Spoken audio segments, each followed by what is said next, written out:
जंगल में पिछले 8 दिनों से प्रलय जैसी बारिश हो रही थी। काले स्याह बादलों ने सूरज को पूरी तरह निगल लिया था। हवाएं इतनी सर्द और तेज थी कि बड़े बड़े पेड़ कांप रहे थे। ऊंचे बरगद के पेड़ की एक महफूज माने जाने वाली टहनी पर पीहू चिड़िया अपने छोटे से घोंसले में सिमटी बैठी थी। उसका पूरा वजूद कांप रहा था, पर उसका डर खुद के लिए नहीं था, बल्कि अपने सीने से चिपकाए उस इकलौते अंडे के लिए था, जो उसके जीवन की इकलौती उम्मीद था।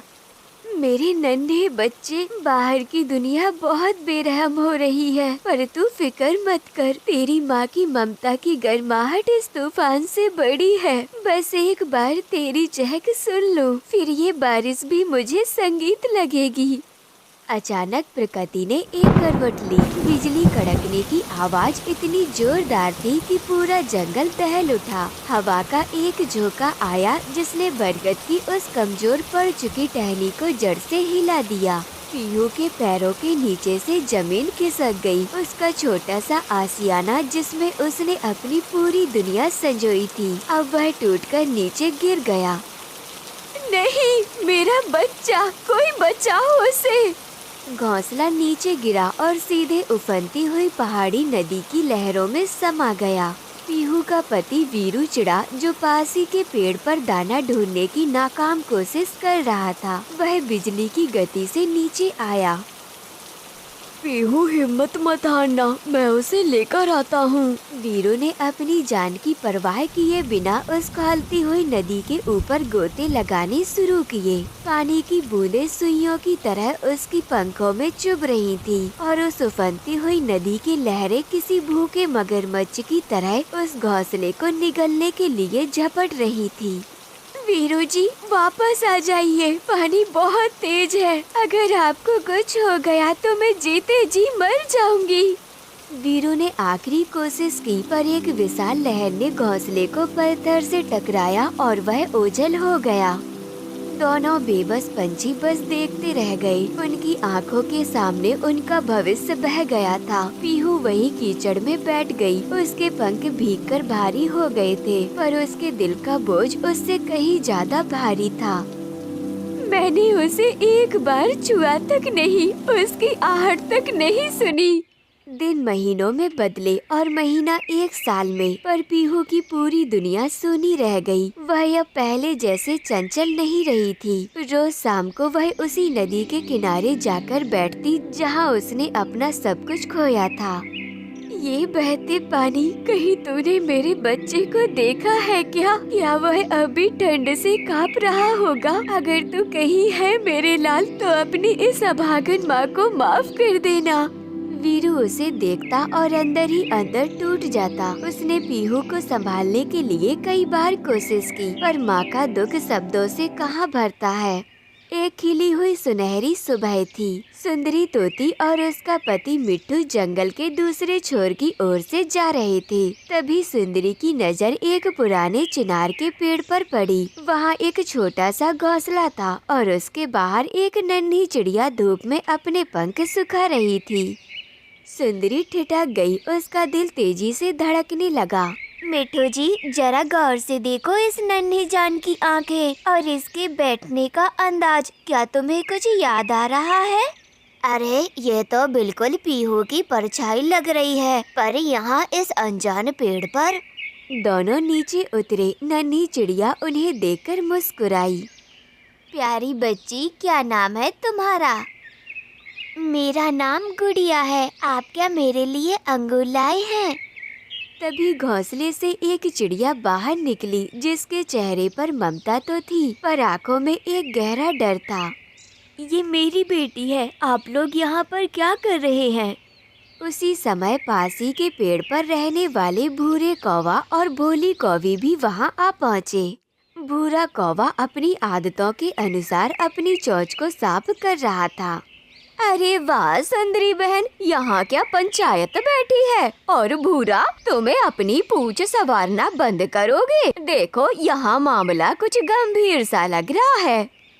अरे भोली, खूबसूरती भी तो कोई चीज होती है। वैसे सुंदरी, तुम इस बच्ची को ऐसे क्यों देख रही हो, जैसे तुमने कोई खजाना ढूंढ लिया हो? सुंदरी ने उस माँ चिड़िया से बड़े ही सलीके से पूछा।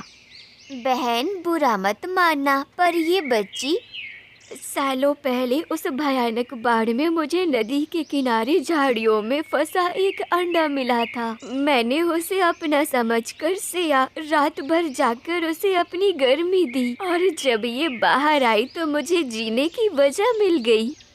सुंदरी की आंखों में आंसू आ गए। वह तुरंत पीहू को बुलाने भागी। पीहू, हमें लगता है तुम्हारे अंडे का बच्चा जिंदा है। क्या ये सच है? जब पीहू वहाँ पहुँची और उसने गुड़िया को देखा तो उसे लगा जैसे वक्त ठहर गया हो। उसके अंदर का मात्रा तो पुकार उठा कि वह उसी का अंश है। क्या ये सच है? गुड़िया सहम गई और अपनी पालने वाली माँ के पीछे छुप गई। नहीं नहीं, इसे मत ले जाइए, मैंने इसे पाला है, ये मेरी बच्ची है। माहौल बहुत गमगीन हो गया। पीहू ने पीछे कदम खींच लिए। उसे लगा कि वह एक माँ से उसकी खुशी छीन रही है। अगर मेरा बच्चा किसी और की गोद में सुरक्षित है तो मैं उसकी खुशियाँ नहीं उजाड़ूंगी। रुको, ऐसे हार मान लोगे? देखो, खून का रिश्ता और एहसास का रिश्ता दोनों अपनी जगह है, पर सच्चाई का सामने आना जरूरी है। मैंने इंसानों को कहते सुना है कि माँ की लोरी और माँ की आवाज बच्चा कभी नहीं भूलता, चाहे वो अंडे के भीतर ही क्यों ना हो।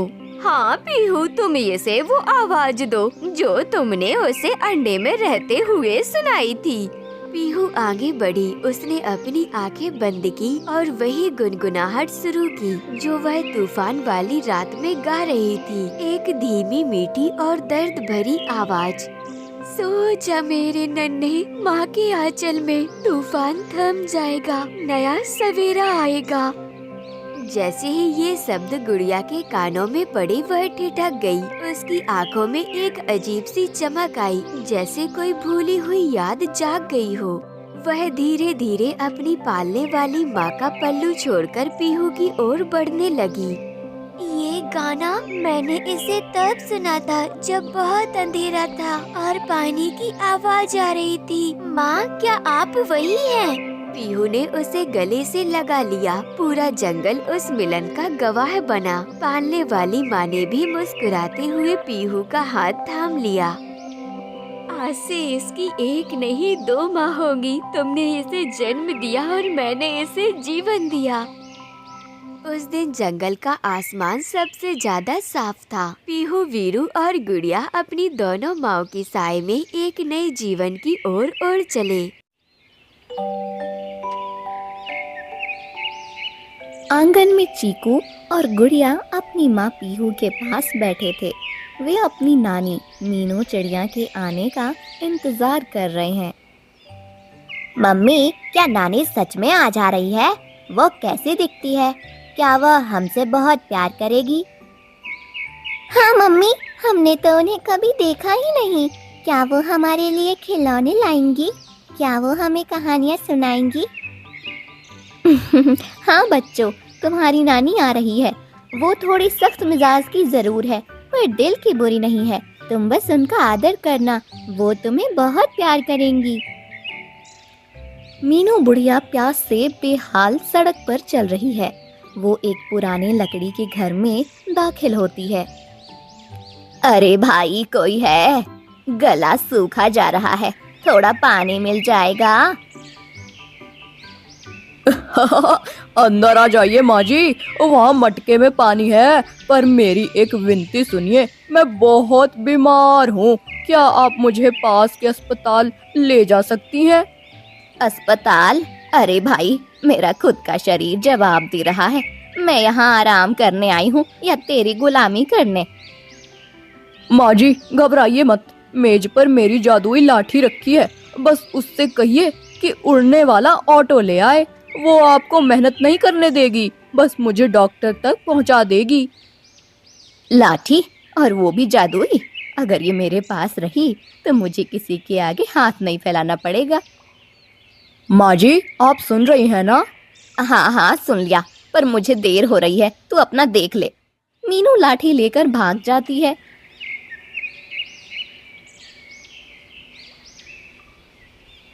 तभी वहां मिट्टू तोता अपने ऑटो के साथ आता है। अरे उल्लू भाई, ये क्या हालत बना रखी है? चलिए आप फौरन मेरे ऑटो में बैठिए, मैं आपको बड़े डॉक्टर के पास ले जाता हूँ। शुक्रिया मिट्टू, तुम ही सच्चे दोस्त हो। मीनू लाठी लेकर पीहू के घर की तरफ जा रही है। रास्ते में उसे एक हलवाई दिखता है। इतनी खुशबूदार मिठाइयाँ, पर मेरे पास तो पैसे नहीं है। रुको, इस लाठी का जादू आजमाती हूँ। लाठी इस हलवाई को पत्थर का बना दे और सारी मिठाइयाँ गायब कर दे। हलवाई पत्थर का बन जाता है और मिठाइयाँ गायब हो जाती हैं। मीनू पीहू के घर पहुँचती है। पीहू अपनी माँ को देखकर खुश है, लेकिन मीनू बच्चों को डांटती है। ए छिपकलियों, यहाँ क्या शोर मचा रखा है? जाओ अंदर, अंदर जाकर सफाई करो। दादी माँ, मम्मी ने कहा था कि आज हम खेल सकते हैं। तेरी मम्मी तो भोली है, पर मैं नहीं। तू मुझे पसंद नहीं है, जा यहाँ से। माँ, आप आ गई? बच्चों को क्यों डांट रही हैं? बेचारे सुबह से पढ़ रहे थे। खैर, मैं आपके लिए बाजार से आपकी पसंद का शॉल लेकर आती हूँ। आप आराम करें और चाय पिएं। पीहू बाजार चली जाती है। वह रास्ते में अपनी माँ के लिए शॉल और फल चुनती है। पीहू के जाने के बाद मीनू बच्चों पर गुस्सा करती है। दादी माँ, हमें बहुत भूख लगी है, क्या किचन से बिस्किट ले लें? बिस्किट चाहिए? रुको, मैं तुम्हें ऐसा बना देती हूँ कि कभी भूख ही ना लगे। आज इस लाठी का दम देखती हूँ। जादुई लाठी, इन दोनों को हरे भरे पेड़ बना दो और जंगल के किनारे फेंक आओ। धुआं उठता है और बच्चे पेड़ बन जाते हैं। दो छोटे पेड़ रो रहे हैं। नदी से जल परी बाहर आती है। ये रोने की आवाज कहाँ से आ रही है? क्या ये छोटे पेड़ रो रहे हैं? दीदी, प्लीज हमारी मदद करो।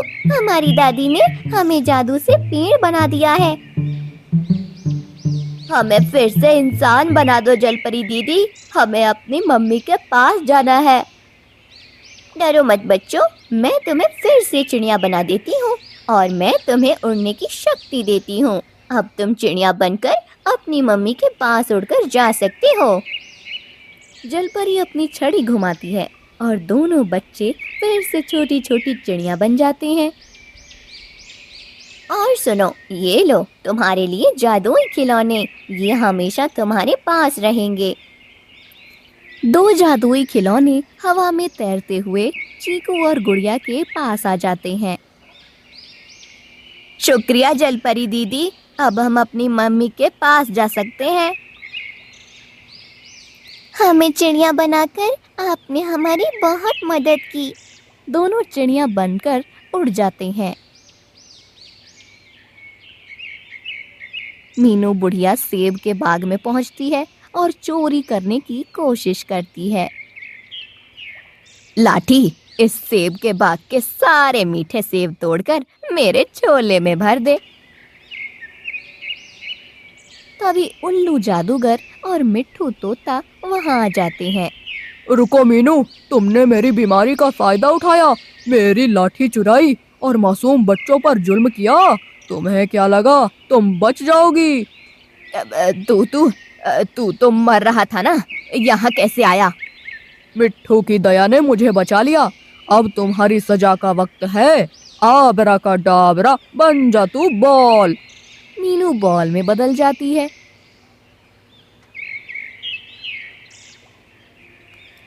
पीहू और चिड़िया बने चीकू और गुड़िया भागते हुए वहां आते हैं।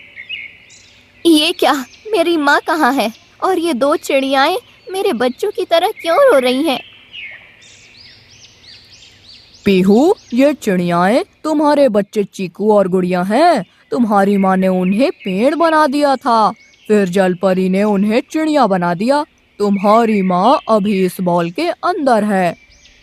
जादूगर अंकल, प्लीज दादी को छोड़ दीजिए, हमें अपनी दादी वापस चाहिए। हाँ अंकल, हमें हमारी दादी वापस दे दीजिए, हम उन्हें अच्छी दादी बनाएंगे। जब ये बच्चे इतने दयालु हैं, तो मैं कौन होता हूँ सजा देने वाला। उल्लू मंत्र पढ़ता है और मीनू वापस चिड़िया बन जाती है। मुझे माफ कर दो बच्चों, पीहू मुझे माफ कर दे। लालच ने मुझे अंधा कर दिया था, अब मैं कभी किसी का बुरा नहीं करूंगी। सब मिलकर खुशी खुशी रहने लगते हैं और बच्चे अपनी जादुई खिलौनों से खेलते हैं। पहाड़ों की तलहटी में एक विशाल और पुराना बरगद का पेड़ था। उस पेड़ की सबसे निचली और कमजोर टहनी पर पीहू चिड़िया का छोटा सा घोंसला था। पीहू बहुत गरीब थी। उसके पास न तो रेशमी घास थी और न ही रुई के गद्दे। उसके 2 नन्हे बच्चे थे, चीकू और गुड़िया। उस साल सर्दी ने सारे रिकॉर्ड तोड़ दिए थे। बर्फीली हवाएं ऐसी चलती थीं जैसे कोई तलवार चला रहा हो। पीहू के बच्चे ठंड के मारे घोंसले के कोने में दुबक कर बैठे रहते और कांपते रहते। माँ, मुझे बहुत ठंड लग रही है। हाँ माँ, मुझे भी बहुत ठंड लग रही है। उस पेड़ की सबसे ऊंची चोटी पर चंगू चील और उसकी पत्नी चांदनी चील का राजसी घोंसला था। वो खुद को जंगल का राजा और रानी समझते थे। जहाँ छोटे पक्षी ठंड से ठिठुर रहे थे, वहीं चंगू और चांदनी अपने घोंसले में शिकार के ताज़ा मांस का आनंद ले रहे थे। सुनो जी, नीचे देखो, वो छोटे बच्चे कैसे मर रहे हैं। अच्छा है, जितने कम होंगे उतनी शांति रहेगी। और देखो वो पीहू, उसके फटे घोंसले को देखकर तो मुझे घिन आती है। तुम सही कहती हो चांदनी, ये कमजोर पक्षी इस जंगल के लायक ही नहीं है। हमारी ऊंचाई ही हमारी ताकत है। पीहू के ठीक ऊपर वाली टहनी पर पिंकी चिड़िया और उसका पति गुड्डू चिड़ा रहते थे। उनके घर में सुख सुविधाओं की कोई कमी नहीं थी। एक शाम जब ठंड असहनीय हो गई, पीहू उनके दरवाजे पर पहुंची। गुड्डू, मैंने तुमसे कहा था कि दरारें भरने के लिए थोड़ी और रुई लाओ। देखो, कोने से ठंडी हवा आ रही है। तुम तो बस मूंगफली खाने में मस्त रहते हो। अरे भाग्यवान, अब क्या जान लोगी, पूरा जंगल छान मारा तब जाकर ये मखमली घास मिली है। अब क्या राजा इंद्र के यहाँ से कंबल मांग लाऊं? तभी पीहू ने बाहर से आवाज दी, पिंकी बहन, क्या थोड़ा सा पुराना कपड़ा मिल सकता है? मेरे बच्चे ठंड से नीले पड़ रहे हैं। पिंकी ने मुंह बिगाड़कर गुड्डू की ओर देखा। कह दो घर पर कुछ नहीं है, वरना रोज मांगने आ जाएगी। अरे पीहू, हम खुद फटे पुराने कपड़ों से काम चला रहे हैं। अपनी गरीबी का ढिंढोरा हमारे सामने मत पीटा करो। जाओ कहीं और देखो। निराश पीहू ऊपर की टहनी पर सुंदरी तोती और मिट्ठू तोते के पास गई। वहाँ का नजारा ही अलग था। मिट्ठू, क्या तुम्हें नहीं लगता कि इस ठंड में मेरे हरे पंख थोड़े फीके पड़ रहे हैं? मुझे वो बादाम का तेल चाहिए जो दक्षिण के तोते इस्तेमाल करते हैं। सुंदरी, तुम तो वैसे ही अप्सरा लगती हो। ये लो, ताजा लाल मिर्च खाओ, इससे शरीर में गर्मी बनी रहेगी। तभी पीहू वहाँ पहुँची। सुंदरी उसे देखते ही बिगड़ पड़ी। ओहो पीहू, तुम अपनी ये बदरंग सूरत लेकर हमारे वीआईपी घोंसले के सामने मत आया करो। वैसे भी इन छोटी चिड़ियों को ठंड सहने की आदत होनी चाहिए। जाओ, हमारे पास बहस करने के लिए समय नहीं है। थकी हारी और रोती हुई पीहू एक पुराने खोखले पेड़ के पास जाकर बैठ गई। वह भगवान से प्रार्थना करने लगी कि उसके बच्चों को बचा ले। तभी उसकी नजर एक कोने में पड़ी चमकती हुई चीज पर गई। वहाँ एक पुराना फटा हुआ कंबल था जिस पर सुनहरे सितारे बने थे। पीहू उसे घसीटकर अपने घर ले आई। जैसे ही उसने वह कंबल चीकू और गुड़िया पर डाला, एक चमत्कार हुआ। कंबल से धीमी धीमी सुनहरी रोशनी निकलने लगी और पूरा घोंसला अवन जैसा गर्म हो गया। बच्चे खिलखिला उठे। लेकिन इस कंबल का एक राज था। यह कंबल तभी काम करता था जब उससे पहनने वाले के दिल में दूसरों के लिए प्रेम हो। अगली सुबह भोली कौवी पेड़ के नीचे कांप रही थी। वह बहुत बीमार थी। जंगल के बाकी पक्षी उसे अपशगुनी कहकर भगा देते थे। पीहू ने उसे देखा तो उसका ममतामयी दिल पसीज गया। भोली बहन, नीचे क्यों बैठी हो? ऊपर आओ, मेरे घोंसले में बहुत गर्मी है। माँ, ये तो कौवी है, सब कहते हैं ये अच्छी नहीं होती। बेटा, जरूरत के समय जो काम आए वही अपना होता है। जैसे ही भोली कौवी उस कंबल के नीचे आई, कंबल का आकार और बढ़ गया। अब वो इतना बड़ा हो गया था कि पूरा घोंसला एक महल की तरह सुरक्षित और गर्म था। भोली कौवी की आंखों में आंसू आ गए। उसने बरसों बाद ऐसी गर्माहट महसूस की थी। उसी समय ऊपर चोटी पर एक मुसीबत आ गई। तेज बर्फीली आंधी ने सबसे पहले चंगू चील के ऊंचे घोंसले को निशाना बनाया। ऊंचाई पर होने के कारण वहां हवा का जोर सबसे ज्यादा था। बचाओ चंगू, हमारा घोंसला उड़ रहा है। मेरी सारी सजावट, सारा मांस उड़ गया। मैं क्या करूं चांदनी, हवा बहुत तेज है, मेरे पंख जम रहे हैं। तभी अचानक मौसम और बिगड़ा और तेज बर्फबारी होने लगी। पिंकी और गुड्डू का घर बर्फ के बोझ से गिर गया। सुंदरी और मिट्ठू का घर भी तेज हवा में बिखर गया। चंगू और चांदनी चील भी अधमरे होकर नीचे की टहनियों पर आ गिरे। उनका सारा घमंड बर्फ में दब चुका था। पीहू ने उन्हें देखा तो दौड़कर पास आई। आप सब मेरे घोंसले में चलिए, वहाँ बहुत जगह है। पीहू, मैं वही हूँ जिसने कल तुम्हारा मजाक उड़ाया था। क्या तुम मुझे भी बचाओगी? संकट में शत्रुता नहीं, साहस और प्रेम देखा जाता है। आइए। जैसे ही पिंकी, सुंदरी, चंगू और चांदनी उस जादुई कंबल के नीचे बैठे, एक अद्भुत दृश्य दिखा। कंबल और भी बड़ा होता गया और उसकी रोशनी सूरज की तरह चमकने लगी। चंगू और चांदनी, जो कभी दूसरों का शिकार करते थे, आज छोटे पक्षियों के साथ बैठकर उनकी गर्मी महसूस कर रहे थे। पीहू, हमने तुम्हें अपने घोंसले से भगा दिया था, लेकिन तुमने हमें पनाह दी। हमें माफ कर दो। हमने अपनी सुंदरता पर घमंड किया, लेकिन सबसे सुंदर तो तुम्हारा मन है पीहू। पीहू, मैं तो तुम्हें देखना भी नहीं चाहती थी, पर आज तुमने मेरी जान बचाई। अब मुझे समझ आया कि असली ताकत ऊंचे घोंसले में नहीं, बड़े दिल में होती है। जैसे ही सबने एक दूसरे का हाथ थामा और नफरत छोड़ी, वह कंबल और भी ज्यादा चमकने लगा। उसकी गर्मी अब सिर्फ उस घोंसले तक नहीं, बल्कि पूरे बरगद के पेड़ तक फैल गई। उस रात उस पेड़ पर रहने वाले हर पक्षी को ठंड से राहत मिली। चील ने कसम खाई कि वह अब कभी छोटे पक्षियों को परेशान नहीं करेगा, बल्कि अपनी ताकत से इस पेड़ की रक्षा करेगा। याद रखना दोस्तों, कंबल में जादू नहीं है, जादू तो हमारे एक होने और एक दूसरे की मदद करने की भावना में है। उस दिन के बाद उस बरगद के पेड़ पर कभी कोई भूखा या ठंडा नहीं रहा। सब मिलकर रहते थे।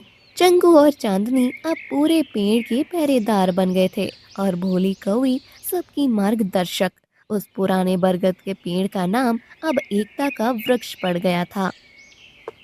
एक समय की बात है, एक घने जंगल के किनारे भूरा कौवा अपनी पत्नी भोली कौवी के साथ रहता था।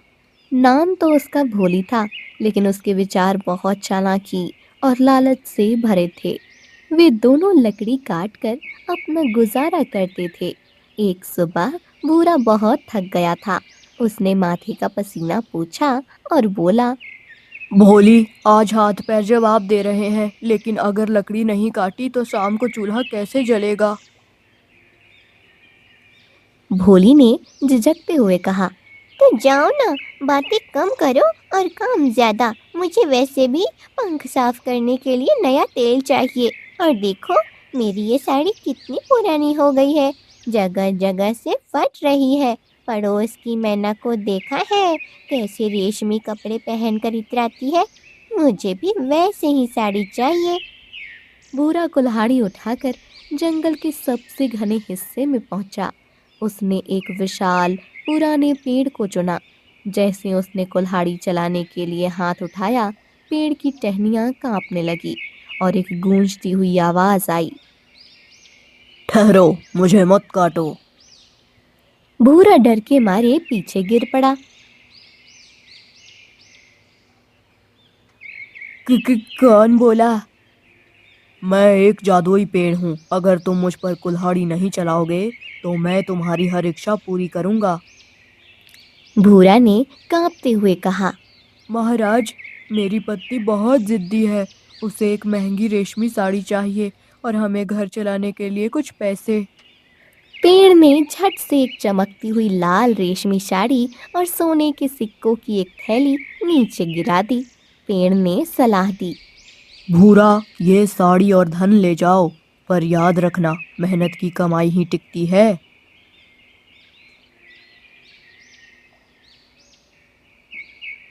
भूरा जब घर पहुंचा और साड़ी दिखाई तो भोली खुशी से झूम उठी। उसने तुरंत वह साड़ी पहनी और शीशे के सामने खड़े होकर बोली, वाह, अब लग रही हूँ ना मैं जंगल की रानी। पर भूरा, ये सोने के सिक्के तो बहुत कम है। इससे तो सिर्फ 2 महीने का राशन आएगा। भूरा ने उत्साह में कहा। अरे भोली, पेड़ ने कहा है कि इन पैसों से कोई व्यापार शुरू कर लो। हम चने और मक्के का काम करेंगे। भोली का चेहरा गुस्से से लाल हो गया। वह चिल्लाई, व्यापार? फिर वही धूप में मरना और पसीना बहाना। तुम कितने डरपोक हो। जब उस पेड़ के पास इतना खजाना है तो हम भिखारी की तरह व्यापार क्यों करें? कल तुम फिर जाओगे और इससे हमारे लिए एक आलीशान रथ मांगोगे। अगले दिन रास्ते में उसे उसकी पुरानी दोस्त पीहू चिड़िया मिली। पीहू ने जब भोली को रेशमी साड़ी में देखा तो ये चकित रह गई। उसने धीरे से कहा, भोली बहन, ये चमक धमक कहाँ से आई? कहीं तुम गलत तो नहीं कर रहे? भोली ने अपना मुंह टेढ़ा किया और बोली, अपनी ये फटी पुरानी चोंच बंद रख पीहू। तू तो बस कीड़े चुनती रह जाएगी और मैं कल तक इस जंगल की मालकिन बन जाऊंगी। जा, अपना घोंसला साफ कर, हमें मत सिखा।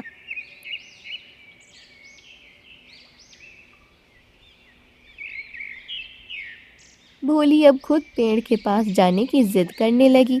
वह भूरा को खींच कर ले गई।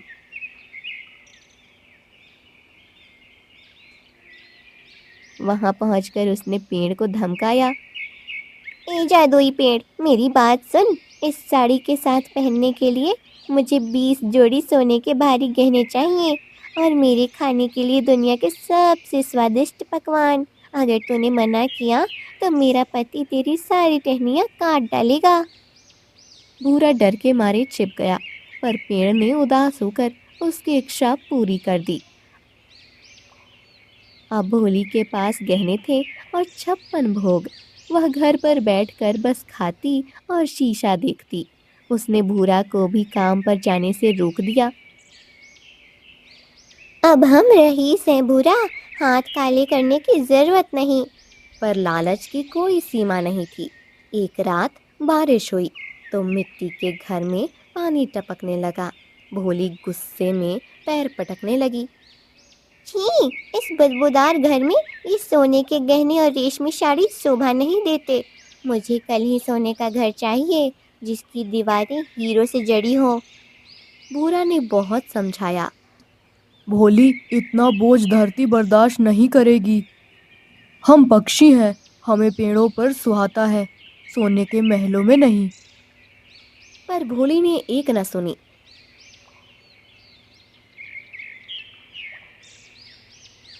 अंतिम दिन पेड़ ने भारी मन से उसकी अंतिम इच्छा पूरी की और जंगल के बीचों बीच एक चमकता हुआ स्वर्ण महल खड़ा हो गया। उसी रात जंगल के कुख्यात चील डाकू अपनी टीम के साथ शिकार की तलाश में थे। उनकी नजर उस चमकते हुए घर पर पड़ी। मुख्य चील डाकू ने अपनी तीखी आवाज में कहा, साथियों देखो, लगता है कुबेर का खजाना नीचे गिरा है। कौओं के पास इतना सोना, इसे तो हम पूरा का पूरा उठा ले जाएंगे। डाकू ने रात के अंधेरे में हमला किया। भोली अपनी रेशमी साड़ी और गहनों में दबी सो रही थी। डाकुओं ने महल को चारों तरफ से पंजों से जकड़ा। भूरा की नींद खुली। उसने खिड़की से बाहर देखी और चीखा, भोली जागो, हम उड़ रहे हैं, डाकू हमें ले जा रहे हैं। सोना बहुत भारी था। चील डाकू थकने लगे। जैसे ही वे एक विशाल उफनती नदी के ऊपर पहुंचे, मुख्य डाकू का पैर फिसल गया। छोड़ दो, ये बहुत भारी है, हम सब डूब जाएंगे। महल सीधा नदी के लहरों में जा गिरा। भारी सोने और गहनों के वजन के कारण भोली पानी में नीचे खिंचने लगी। उसकी वह प्रिय रेशमी साड़ी झाड़ियों में फंस गई और वह डूबने लगी। तभी नदी से एक दिव्य जलपरी प्रकट हुई। उसने अपनी लहरों से उन्हें किनारे पर फेंका। भोली की साड़ी फट चुकी थी, गहने पानी में बह गए थे और सोने का महल रेत बन गया था। भोली रोते हुए बोली, मेरा सब कुछ खत्म हो गया, मेरी साड़ी, मेरा सोना। जलपरी ने कठोर स्वर में कहा, भोली, जो चीज तुम्हारी मेहनत की नहीं थी वो तुम्हारी कभी भी थी ही नहीं। तुमने पेड़ को डराकर ये वस्तुएं ली थी। देखो उस पीहू चिड़िया को, उसका घोंसला छोटा है पर वो चैन की नींद सोती है। लालच ने तुम्हें अंधा कर दिया था कि तुम ये भी भूल गई कि पंख उड़ने के लिए होते हैं, गहनों से दबने के लिए नहीं। भूरा ने रोते हुए माफी मांगी। हमें माफ कर दीजिए देवी, हमने पेड़ की सलाह नहीं मानी, अब हम कभी लालच नहीं करेंगे। जब वे वापस लौटे तो जादुई पेड़ गायब हो चुका था। वहां बस उनकी पुरानी कुल्हाड़ी पड़ी थी। भोली ने अपनी फटी साड़ी को देखा और उसे एहसास हुआ कि सुकून उस फटी साड़ी में भी था जो मेहनत से खरीदी गई थी। उस दिन के बाद दोनों ने फिर कभी जादुई शक्तियों का सहारा नहीं लिया। उन्होंने मेहनत से लकड़ियां बेची, छोटा सा व्यापार किया और खुशी खुशी रहने लगे। इस कहानी से हमें ये सीख मिलती है, लालच की चमक अस्थाई होती है, लेकिन मेहनत की चमक उम्र भर साथ रहती है।